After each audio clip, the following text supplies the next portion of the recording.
On Story is brought to you in part by the Alice Clayburgh Reynolds Foundation, a Texas family providing innovative funding since 1979.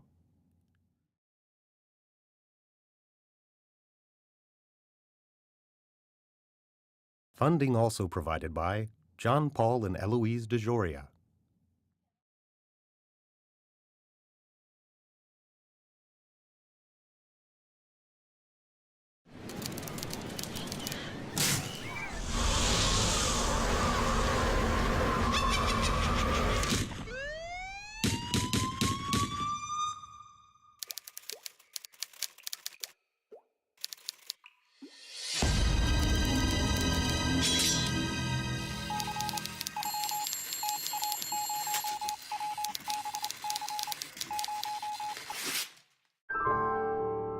On Story, presented by Austin Film Festival. A look inside the creative process from today's leading writers and directors.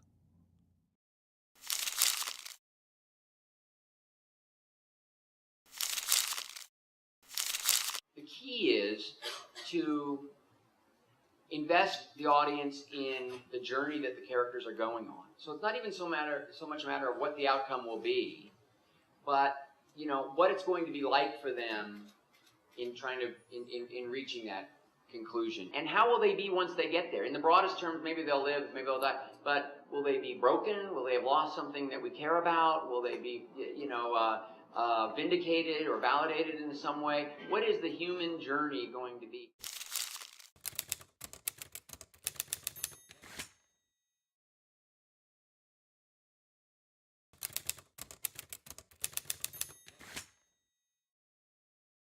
When I actually went to Houston and was researching it for the first time and met with the mission controllers actually in the old mission control room, one of the things that immediately became apparent to me, and really it was a real revelation and changed the way I approached the film, was somebody described the circumstance as though they were MASH doctors, 2 miles off the front lines, and somebody had been dragged in and plopped on their table dying, and it was their buddy from boot camp. And that's the way they felt about these 3 guys. And I looked around, there were 14 mission controllers there, and then I talked to them some more afterward, and that was so clearly the case. And it kind of, in addition to being a survival story, it became a rescue story. And I thought that added a tremendous dimension. In terms of directing the scenes in Mission Control, that's what we began with on the film. And I carefully put together a group of actors. I also simply said, as actors, much of the detail is not scripted, but I want nonstop activity. And the more thorough you are, and I want it authentic. So if something's just kind of doesn't make much sense, I'm going to cut it out. But we're going to have 2 cameras going all the time, and the mission controllers who look the most alive are going to get the most screen time. They suddenly made good friends with people like Jerry Bostic. Econ, what's your data telling you? O2, tank 2, not reading at all. Tank 1 is at 725 psi and falling. Fuel cells 1 and 3 are, oh boy, what's going on here? Flight, let me get back to you. Flight GNC? What do you think? Flight, they're all over the place. They keep yawing close to gimbal lock. I keep losing radio signal. Flight, their antenna must be flipped. 22, they're gonna have to do it manually if they do One at it a all. time, people. One at a time. One at a time. Ecom, is this an instrumentation problem, or are we looking at real power loss here? It's reading a quadruple failure. That can't happen. It's got to be instrumentation. We also use the transcripts a lot. We took the scenes that were concisely written, and we would often build them out into 2 or, it'd be like a half a page of dialogue achieving the dramatic aim, but we would build it out into 2 or 3 minute scene that basically encompassed much of what we were learning about through the transcripts.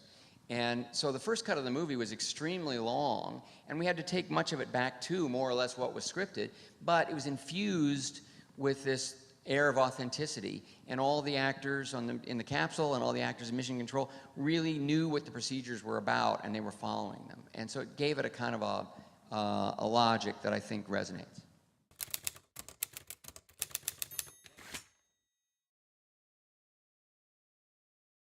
You know, I do think it's who you're doing it on, because there are different levels. I mean, I think in all of our cases, if it's not exactly what happened, that's fine. But if you're doing something on, like, JFK, it's a different level that I mean, who gives a shit if I make stuff about Mickey Ward and Dickie Eklund? I mean, you know, that you want to stay true.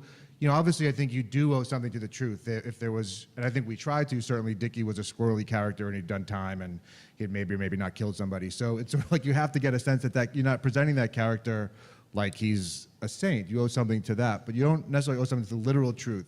I think it does depend on what that character and what that story is. There are some stories that level, you have to have a higher standard. When I talk about exactly the issue we're talking about today, I use his film as a reference point, because if that was a fictional film, the two brothers, I'm sorry, Dickie's the right? Yeah, Dickie's Yeah.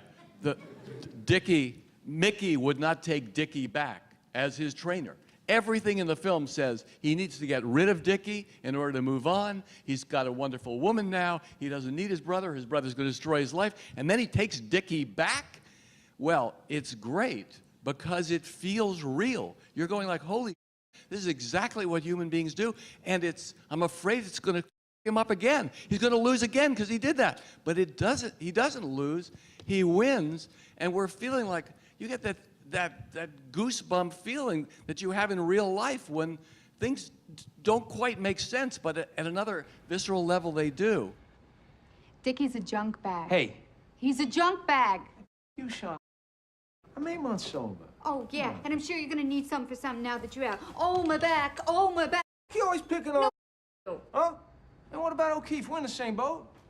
And one day at a time, right, O'Keefe, you and me. But what, it's all right for him to be here? Why am I the problem? I'm his blood, I'm his family. I'm the one fighting, okay? Not you, and not you.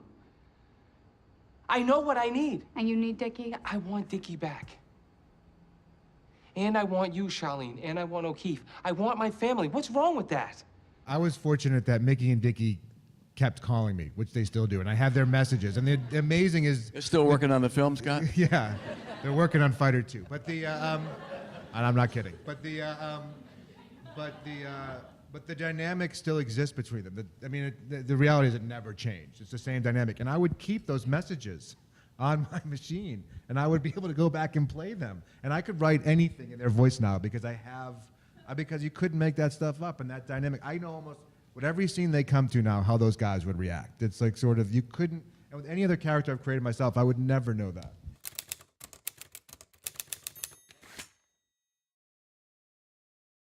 The experts in the space program said, well, you know, this was not really the way it was. This was not, you know, there was 125 different little defects in this movie.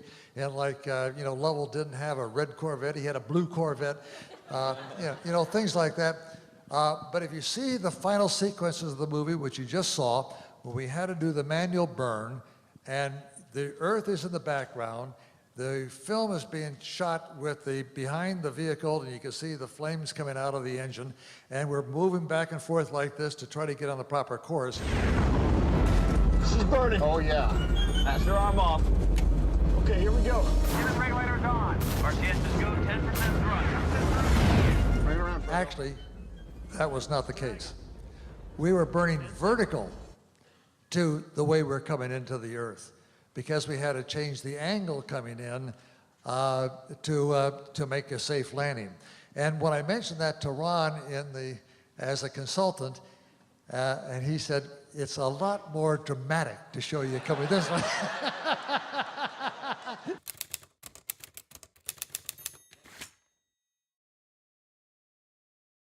One of the challenges is how do you keep that suspense when we all know they do get up and they do get down.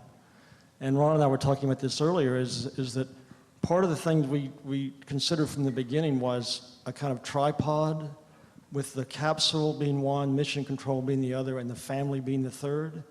And the key being that although we know what happens to the people in the capsule, the people in mission control and the people at home don't know. And so part of the brilliance of what Ron and everyone did was to make the drama to those people so powerful that the audience becomes them and becomes invested. I mean, you look at that liftoff, that extraordinary sequence, and to me, the emotion always hits when they cut to that two-shot of Marilyn Lovell and Fred Hayes' wife. And that's where the emotion comes in, because suddenly I'm feeling what they're feeling. Houston, we have cleared the tower in 1313. Okay, guys, we got it.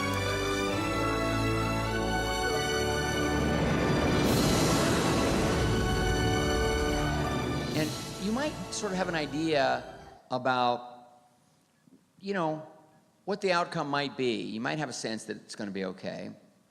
But in movies, you often have a sense it's probably going to be okay.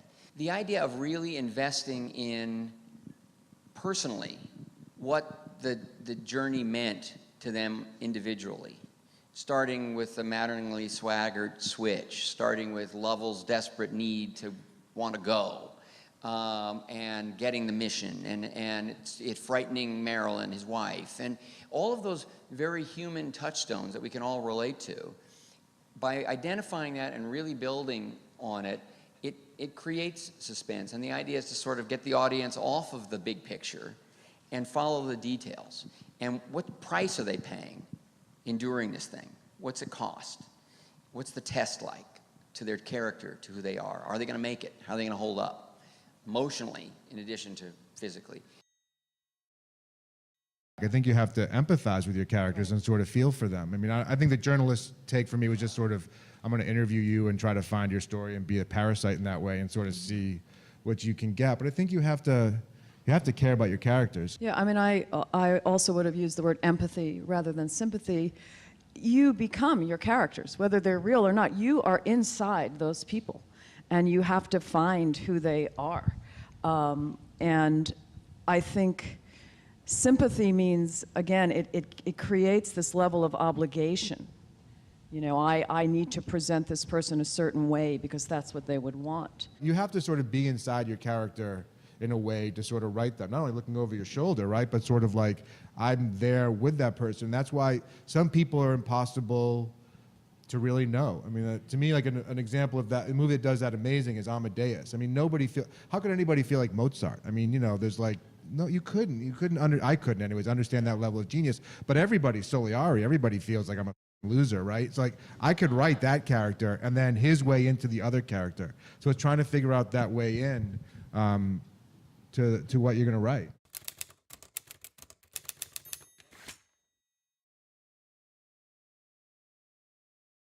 With Conviction, I had two big challenges. The villain, Officer Nancy Taylor, who was played by Melissa Leo, I don't understand this woman. It just was inexplicable. And when Melissa Leo sat down with me and she said, I don't understand her, I said, I'm sorry, I can't really help here. And she made up a backstory to help her, you know, and I listened to the backstory and I said, well, I don't really think that's what happened, but if it works for you, it works for me. And so that was difficult. To try to grab onto something and, you know, figure out what makes this person a human being. Why aren't you a cop anymore?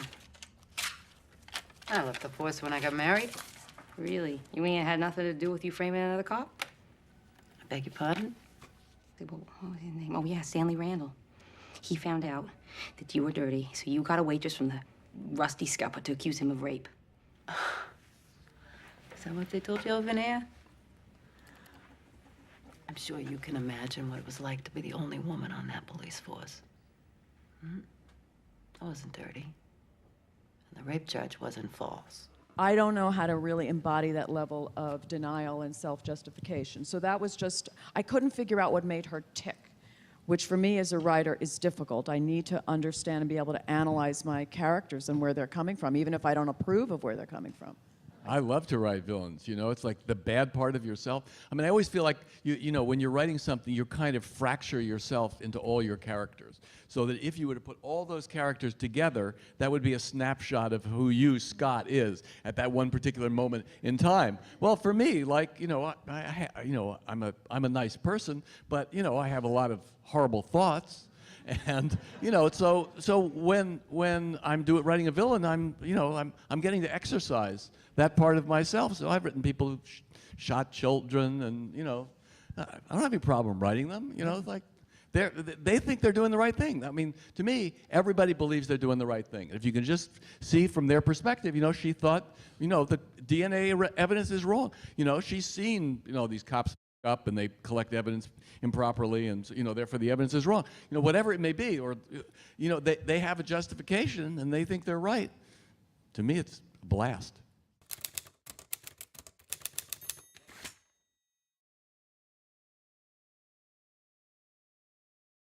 Doing a biopic, you can't tell somebody's whole life, but trying to just tell what part of that person's life you're going to tell and what that story is, you have to sort of figure out, okay, like what is the story, not only is going to make the best movie, but what is sort of your life about? As from my point of view, sort of what is that thing that sort of makes it why you want to tell a movie and what you're going to see, but what is that story of your life that I want to tell? The truth is your friend, meaning that the truth will give you details that you couldn't get away with if you were writing a fictional screenplay, an original screenplay. And they will allow for deviations of character, for peculiar events, for side events that seem peripheral but then lead back to the main story. So when you want to take advantage of everything you possibly can in the true story.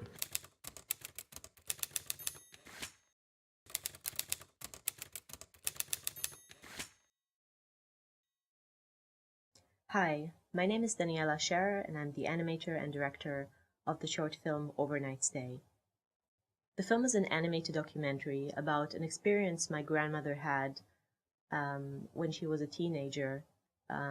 And my grandmother is a Holocaust survivor, and this film is about her time in Krakow in Poland in 1941. The most difficult thing about making this film is really trying to understand what it was like to live in a different place, a different time, and really to put myself in my grandmother's shoes in order to tell the story and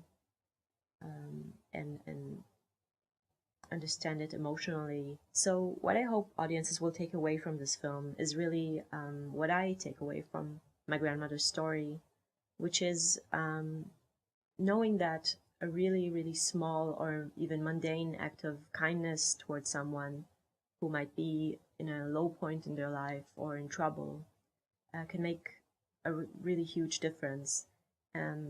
It can have such a profound effect on them that even they might remember it for the rest of their lives, really. Coming up is my short film, Overnight Stay. Thank you very much for watching. Glaubst du, dass Leute von Natur gut oder schlecht sind?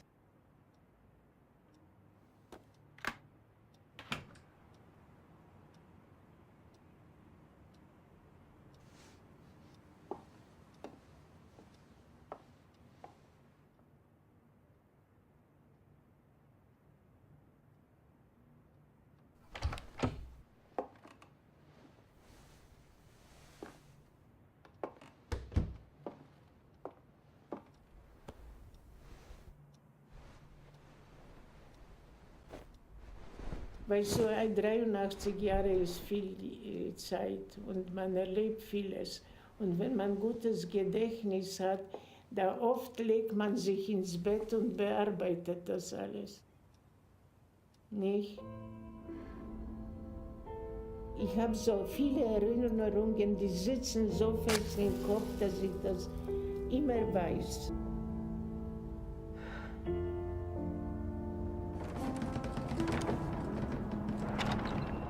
Da kann ich mich erinnern, dass in 1941 so, da war ich dann 17 Jahre alt. Dann sind wir gekommen nach Krakau, auch zu einem Freund von meinem Vater. Und die haben uns aufgenommen, alle vier, und haben uns gegeben ein Zimmer. und das Zimmer war verschlossen. Und dort musste man manchmal ganz ruhig sein, wenn jemand Fremde in der Wohnung war. Und mein Vater hat sehr klug gemacht, weil er hat ein bisschen Geld bei verschiedenen Leuten gelassen. Da waren noch Juden, die von Ghetto zu arbeiten gekommen sind nach Krakau und die haben die Geschäfte noch geführt, aber haben keine Macht gehabt über das Geld. Die haben nur dort arbeiten müssen. Und ich bin dorthin gegangen, habe sie getroffen.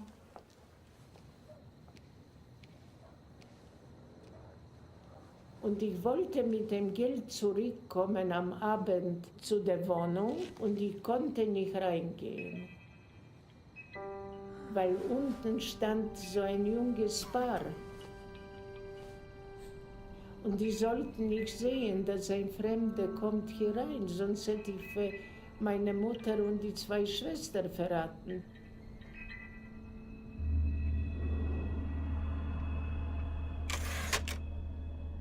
Und die waren immer drauf, eine Aussage bei Deutschen. Da haben sie dafür Geld gekriegt, wenn sie einen Juden getroffen haben, den man noch umbringen kann.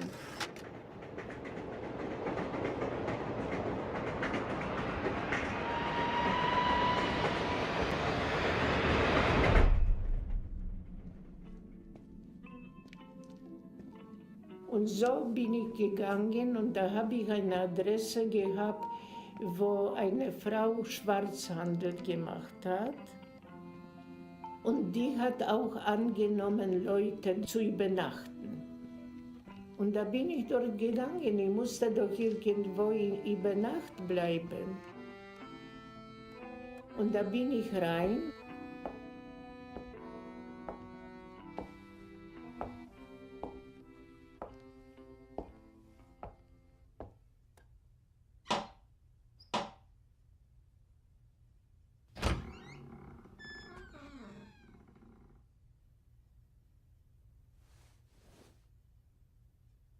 Und ich habe mich natürlich ausgegeben als Polin.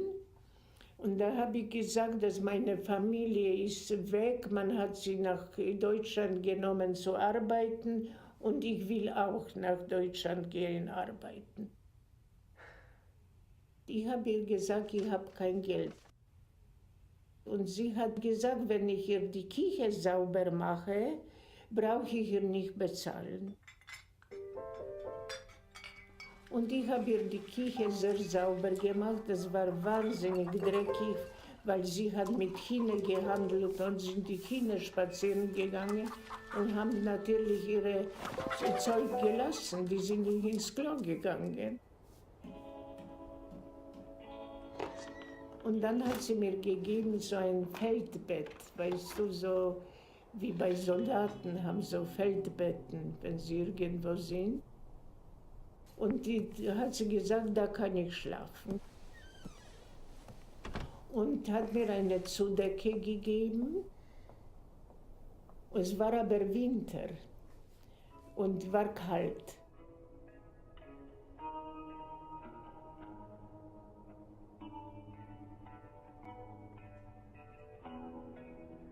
Ich habe geschlafen, habe festgehalten, das, was ich bei mir hatte.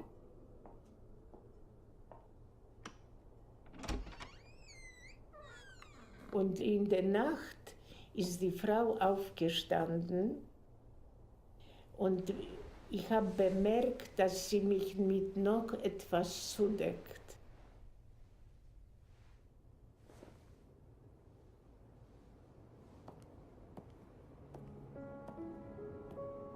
Und da hat sie so ein Pelzdecke gehabt, weißt du, wo man vor den Betten manchmal hat, so ein Tier.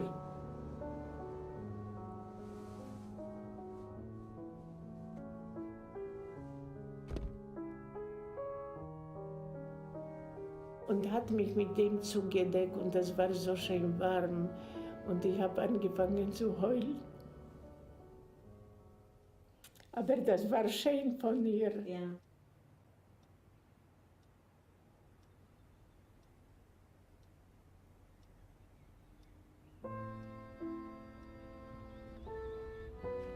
Glaubst du, dass Leute von Natur gut oder schlecht sind? In jedem Menschen steckt ein Sadist. Wenn es zum Ausbruch kommt, kann man nicht wissen, wie der reagiert.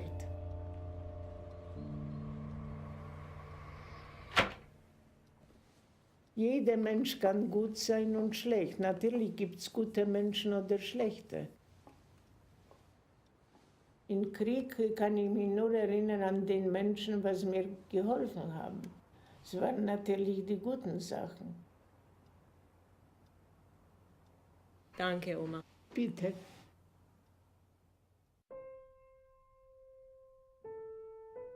Dann machen wir Schluss.